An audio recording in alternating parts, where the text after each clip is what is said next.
Hermanos, que el Señor les bendiga. Y disculpen, tenía todo atorado aquí con el apoyo, pero vamos a dar inicio a este día de capilla. Vamos a tener una oración y les voy a pedir que cierren sus ojos. Te agradecemos, Señor, por este día, porque tú eres bueno, porque para siempre es tu misericordia. En este momento queremos poner en tus manos la vida de Alexis, quien es el que trae el mensaje. Padre, sé tú con él, que tu presencia esté en él, que tu palabra sea en nuestros corazones. Enséñanos, Señor, y que podamos poner en práctica esto que vamos a meditar el día de hoy. En Cristo Jesús, amén. Alexis, te cedo el lugar.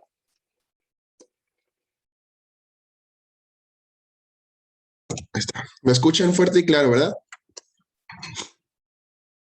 Ok, veo caras moviéndose, así que digo que sí. Bueno, como ya tenemos, perdón mi voz, creo que me estoy resfriando, así que mi voz va a sonar un poco rara, pero, y si toso, discúlpeme, pero tengo la garganta un poco irritada, pero bueno, así es la vida. En estos días, vamos a estar viendo la carta a los Corintios, las dos cartas, la primera y la segunda. Y ahí me tocó exponer el capítulo 3 y versículos del 1 al 4 de, de la primera carta a los Corintios. Ok. Y me gustaría empezar introduciéndome con algo muy musical. Yo sé que todos somos muy buenos músicos, somos excelentes guitarristas. Yo no considero a los bateristas músicos, la neta, lo siento. La percusión solo es tocar, no hay armonía, lo siento. Una opinión muy impopular. No se crean, también son músicos. Bueno, en la música existe un término súper importante que si falta en una pieza, esta idea, que si falta en una pieza, se va a notar a primer oído, aun cuando no tengas la experiencia musical o seas un máster en música, se nota que falta algo. Y yo sé, no todos somos músicos, ¿verdad? Pero todos conocemos al menos este término, lo hemos escuchado o lo hemos usado. Y estoy hablando de la armonía. La armonía la podemos definir en palabras no tan técnicas como la combinación de diferentes sonidos o notas que se emiten al mismo tiempo. O sea, es algo muy sencillo. La armonía son la música en general. Y aparte existe la melodía. La melodía es lo principal en una pieza, la melodía. Y la armonía hace acompañamiento a la melodía para que se decore, para que se escuche bien. ¿Ok? Entonces, cuando falta la armonía en una canción, en una pieza musical, se escucha, se siente. Cuando una nota no está en su lugar, se escucha esa desafinación que provoca en nuestros oídos. Cuando un cantante canta desafinado, se escucha, no hay armonía. Él no está en la tonalidad o no está dando las notas que debería y está provocando un choque fatal y se escucha horrible. Pero también existe algo contrario a la armonía y no es la desafinación. Yo pensaba eso, pero no. Lo contrario a la armonía sería la discordancia. Es una palabra rara y creo que no la hemos usado mucho, ¿verdad? Pero la discordancia es completamente la ausencia de una armonía, cuando no concuerdan las notas con las que se tocan.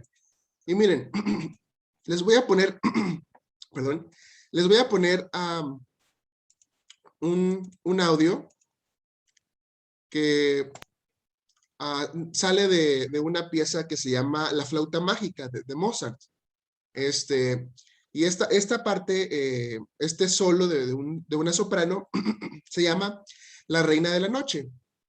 Y todos creo que la hemos escuchado y es muy popular. Entonces, quiero que escuchen cómo esta cantante profesional de ópera ya entró notando su voz que suena excelente.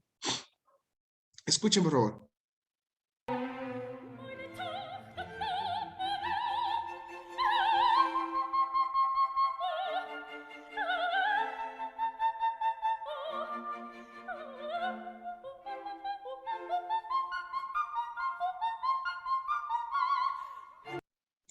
¿ok?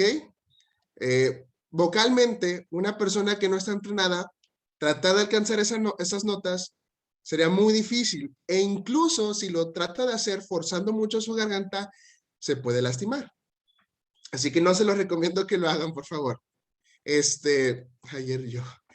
Bueno, ahora les voy a poner la misma pieza, pero con otra cantante. Esta cantante se hizo famosa, no recuerdo la época de la que era, pero se llamaba Florence Foster Jenkins. Florence Foster Jenkins, o Florence Jenkins. Me gustaría que escucharan su melodiosa voz.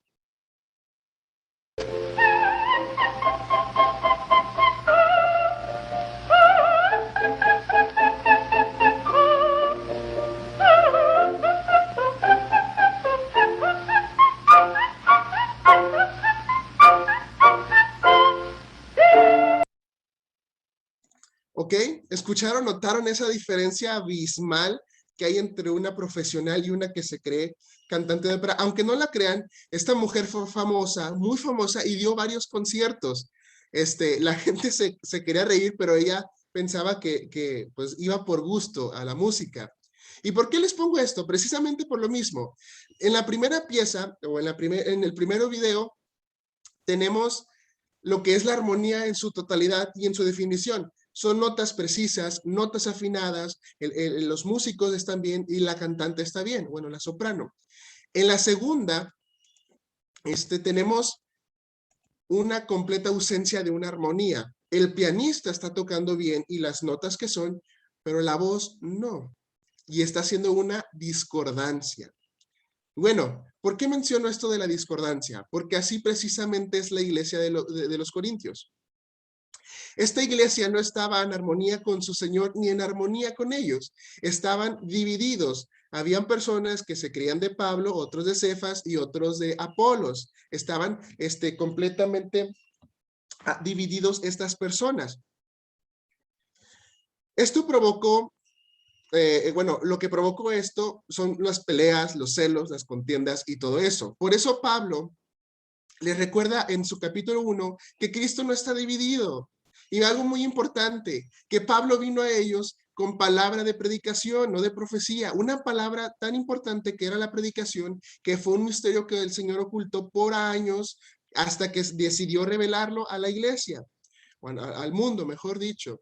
Bueno, y ese mensaje iba acompañado con un Cristo crucificado, el cual Pablo predicó a los Corintios, y fue por palabras sencillas, no por palabras de una predicación llena de sabiduría. Y el contenido fue la revelación divina, la cual estaba oculta, pero se manifestó para que nosotros tengamos gloria. Esta revelación se hizo por el Espíritu Santo, el Espíritu de Dios. Y ese Espíritu da entendimiento para que comprendamos el mensaje. Los creyentes tenemos el Espíritu de Dios y la mente de Cristo. Y también no somos de este mundo. Los que tenemos a Cristo y al Espíritu tenemos una armonía con Dios. ¿Se entiende esa idea? Pero los corintios se creían cantantes de ópera cuando realmente no lo eran y solo daban notas desafinadas. No eran creyentes verdaderos porque no estaban en armonía con el Señor. Ellos aún tenían el espíritu del mundo y no el espíritu de Dios. Vivían según su carne y no según el espíritu. Hoy muchos creyentes probablemente estén viviendo así. No sabemos. Siguen sus deseos muy básicos. Son carnales, como dice Pablo. El día de hoy meditaremos en la enseñanza que Pablo escribe a esta iglesia y veremos cómo es la discordancia de los corintios. Espero que Dios hable a nuestras vidas. Bueno, el pasaje base es 1 Corintios 3. Ahí ven mi diapositiva, ¿verdad? Es 3 del 1 al 4. Entonces, la primera cosa que debemos entender de la discordancia de los corintios es su estancamiento. Así es su estancamiento. Pablo le dice a los corintios cuál es su condición. Pues los llama niños. Por eso mismo empieza diciendo, de manera que yo, hermanos, no pude hablaros como a espirituales, sino como a carnales, como a niños en Cristo. Pablo establece en el capítulo anterior la diferencia entre lo carnal y lo espiritual, y es simple, la mente de Cristo. O sea, quien tiene la mente de Cristo es una persona espiritual que se guía por el espíritu. Uno carnal es completamente contrario, que sigue los deseos de este mundo, ¿verdad? También podemos ver cómo Pablo les habla tiernamente a estas personas, porque dice, les tengo que hablar como a niños, como a personas pequeñas, porque no entienden nada. Y es interesante notar que Pablo usa dos palabras muy interesantes, espirituales y carnales. La palabra espiritual es literalmente neumáticos, o lo que hoy conocemos como una llanta, ¿no? Neumático. Y estos neumáticos se dejan guiar por el espíritu, están llenos del espíritu. Y la palabra carnales es arquinos, o sea que son completamente carne, que se dejan guiar por la carne. Pablo hace esta diferencia no porque existan cristianos espirituales y cristianos carnales, sino porque era la condición en la que estos estaban, viviendo aún en sus deseos más primarios. Son niños en Cristo porque no controlan sus deseos, viven en sus deseos. Necesitan aún la leche porque el alimento sólido les es repulsivo para su condición, la cual es la condición natural, de modo que se puede entender que siguen en su carnalidad ciega. Están estancados porque no han podido crecer más allá, no han podido tomar más allá de leche. Y mira, la condición de estas personas es lamentable, pues se dejaban guiar por sus deseos, ¿verdad? No eran creyentes que se dejaban dominar por el espíritu. Habían tal vez leído aquel pasaje de Pablo de no os embriaguéis con vino en el cual hay disolución, antes bien llenos del espíritu. Ellos lo entendieron al revés. Embriáguense con vino y después vean al espíritu. Ellos siguieron sus deseos más básicos porque seguían en su misma condición. Pablo no está justificando la existencia de creyentes carnales en ningún sentido. Pablo está demostrando que estas personas no son verdaderos creyentes porque aún viven en sus deseos. En Romanos, Pablo va a establecer la misma idea en Romanos 8, y él va a decir que si realmente estamos con Cristo, pues seremos guiados por él y viviremos por él. Pablo nos está invitando a que no estemos en esta condición de estancamiento, a que vivamos no como un Corinto, era una palabra un poco fea en esa época, es vivir como un Corinto. No vivas como un corintio, sino vive como un creyente que glorifica a Dios en todas sus acciones, que no está estancado, sino que está creciendo constantemente. Y está creciendo no porque quiera tener más conocimiento o adquirir algo más, sino porque se está dejando guiar por el Espíritu Santo. Está dejando que el Espíritu guíe su vida. ¿Se entiende esa idea que Pablo quiere decir? Es interesante este pasaje porque establece que en esta iglesia no hay muchos espirituales y no hay más carnales. Y se me hace muy interesante también cómo Pablo habla en pasado. No pude hablaros en el pasado, no les pude hablar. Y hasta el día de hoy siguen siendo niños, dice Pablo, porque tampoco les puedo hablar con palabras con algo más. No encuentro la expresión. No debemos estancarnos en nuestros deseos, sino que debemos, como espirituales, andar en el espíritu. El estancamiento de estos hombres era tan evidente, pues vivían como un Corinto. No vivían por fe, vivían por vista. Nosotros, a diferencia de ellos, espero que triunfemos sobre la carne. Si es que somos controlados por el Espíritu, vamos a triunfar sobre la carne. Si es que no somos controlados por el Espíritu, vamos a tener una discordancia. Y esto va a ser evidente por nuestro estancamiento. La segunda discordancia que tenían estos corintios era por su desnutrición.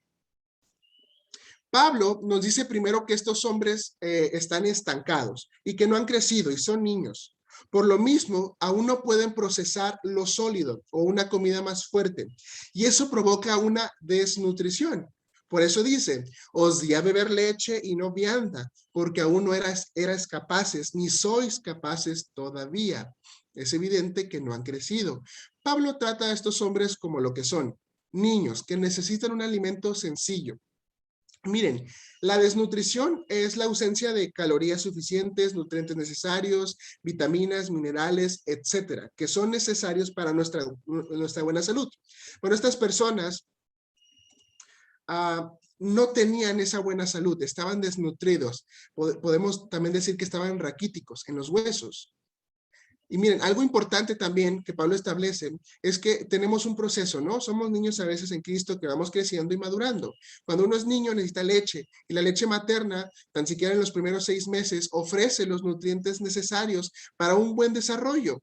Pero va a llegar a un punto en el que esa leche ya no va a ser necesaria porque el niño ya tiene los nutrientes necesarios. Pero si ese niño después de 10 años o un año o no sé cuánto tiempo sigue bebiendo leche, su cuerpo ya no va a adquirir vitaminas y minerales fuera de la leche que le van a ser útiles y no va a poder soportar otra cosa. Lo mismo sucede con estos hombres, pues no pueden comer otra cosa más que lo básico de la fe.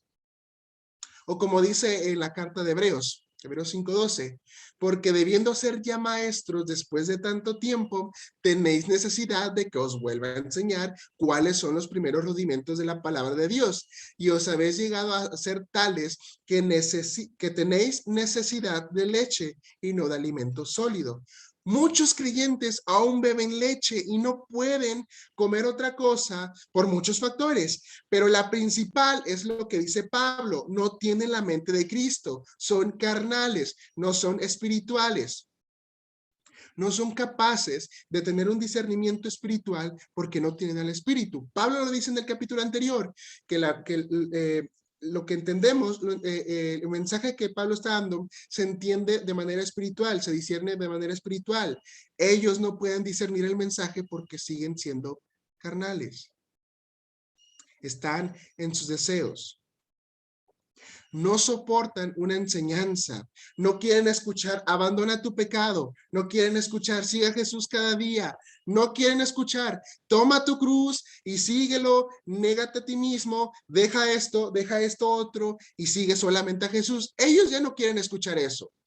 Les harta porque quieren escuchar: haz lo que quieras, vive como quieras, la vida es tuya, solo se vive una vez, etcétera, etcétera. No son capaces también porque no tienen la mente de Cristo. No pueden entender más allá de lo básico porque no hay capacidad en ellos. Bueno, y estos se guían por su vista, no por la fe. Estos hombres siguen siendo unos infantiles, están en una condición infantil, no comprenden la fe. Son como dice Hebreos: y todo aquel que participa de la leche es inexperto en la palabra de justicia, porque es niño. No comprenden lo que Pablo les está diciendo. La desnutrición de estos hombres está en armonía con su discordancia, pues no tienen ni la mente de Cristo y mucho menos el Espíritu Santo. Por lo mismo, siguen en la filosofía de Dios. Están sin nutrientes, raquíticos y en los huesos, pues son aún del mundo y viven para el mundo. La última enseñanza o la última discordancia de estas personas es su carnalidad. Su carnalidad. Ahora Pablo establece cómo estos hombres siguen en su condición natural, pues aún siguen en pleitos sin sentidos, motivados por celos, y eso se refleja en su inmadurez. Por eso Pablo dice: porque aún sois carnales, pues habiendo entre vosotros celos, contiendas y disensiones, ¿no sois carnales y andáis como hombres? Porque dice el uno: yo ciertamente soy de Pablo, y el otro: yo soy de Apolos. ¿No sois carnales? 3 veces en este versículo Pablo le dice a los corintios que son carnales. Y hay una diferencia muy, muy radical. 2 veces se usa la palabra sarquinos y otra se usa la palabra sarquicos. Bueno, sarquinos se habla por el exterior y sarquicos es por el interior. En otras palabras, por dentro y por fuera siguen siendo de carne, siguen siendo personas que viven en sus deseos. De modo que estos hombres, por dentro y por fuera, se ven sus malas intenciones, que nacen desde dentro, pero obviamente se refleja en sus celos, contiendas y disensiones. Su carnalidad se refleja en su conducta, porque se dejan operar por la carne, no se dejan operar por el espíritu. Pero si recordamos, el versículo 1 podemos traer a colación el término espiritual, en griego neumáticos. Aquí hay interesante: estas personas son carnales, no son neumáticos, o sea, no son personas espirituales, por lo tanto, se dejan guiar por sus deseos y no por el espíritu. Es una idea que creo que ya repetí mucho y quiero que quede clara. El último contraste que Pablo nos enseña y quiere que nosotros reflexionemos es que si tenemos una armonía con Dios, entonces seremos conducidos por Él, viviremos para Él y daremos la gloria a Él. Es como un director que guía una orquesta, va en el tiempo, en la forma, no se va, no se sale. Por lo mismo, aquellas viejas manifestaciones de la carne ya no serán evidentes porque ya no somos de esa carne. Pero Pablo le dice a estos hombres que aún siguen en su carne y su carne refleja su inmadurez en la fe, porque esto lleva a un comportamiento como los del mundo, que se estén peleando, que se estén dividiendo. Y su carnalidad se refleja en una división por un líder simplemente. Esos celos llevan a pleitos que provocan disensiones. Pablo les lanzo una pregunta muy interesante, que es una pregunta que tienes que reflexionar. ¿No sos carnales y andáis como hombres? Si Pablo te hiciera esta pregunta a ti el día de hoy, llegara a tu puerta, te tocara y te dijera, ¿no eres carnal y andas como hombre? ¿Qué responderías tú? ¿Aún seguimos en los deseos de nuestra carne y eso nos lleva a pleitos o X? O después de tantos años ya no podemos comer carne y solo necesitamos la leche porque somos carnales. Pablo quiere que la iglesia reflexione. Pablo quiere que no solo reflexione, sino que también haya acción. Existe esa acción en la cual ya van a abandonar la carne. Pablo quiere que tú seas un neumático que va completamente en armonía con Dios, que está lleno del Espíritu, que se deja guiar por el Espíritu, que busca las cosas que busca el Espíritu. Pablo te invita a que, bueno, nos invita, mejor dicho, a que tengamos una armonía con Dios, una armonía en la que te vas a negar a hacer lo que tú quieras y vas a hacer lo que Cristo te motiva a hacer. Quiere el apóstol que dejes tu carnalidad, pues está en completa discordancia con Dios. En conclusión, el apóstol Pablo nos llama a no tener una discordancia, pues en esta discordancia encontraremos un estancamiento en el cual no vamos a salir de niños. Y ese estancamiento va a producir en nosotros una desnutrición, pues no vamos a poder comer más que solo leche, no la vamos a poder soportar. Y esa desnutrición se va a ver evidente porque vamos a seguir en nuestra carnalidad. Y esa carnalidad va a provocar pleitos y divisiones en la iglesia. Hoy el mismo Pablo nos está invitando a abandonar esa vida de carnalidad, de discordancia. Quiere que seamos espirituales, movidos por el Espíritu Santo, que abandonemos completamente la desarmonía que existe en vivir en nuestra carne. Es así que debemos dejar que Dios controle nuestras vidas para poder ser un neumático y no una carne, para poder tener armonía y no discordancia. Bueno, que nuestro Dios Todopoderoso nos ayude a ser cada día más como su Hijo y que su Espíritu Santo nos ayude a abandonar la discordancia de los corintios. Así que oremos. Amantísimo Padre, Señor, te doy gracias porque permites exponer tu palabra. Te doy gracias porque hablaste a mi vida y porque hablaste a la vida de los demás. Te pido que nos despidas con tu santa paz, que tu Espíritu nos acompañe, que nos ayude a cada día a ser más espirituales y no más carnales, que seamos personas en armonía y no en discordancia, Padre. Todo esto te lo pido en tu santo nombre por ti, Cristo Jesús, que murió en la cruz y tu Santo Espíritu. Amén.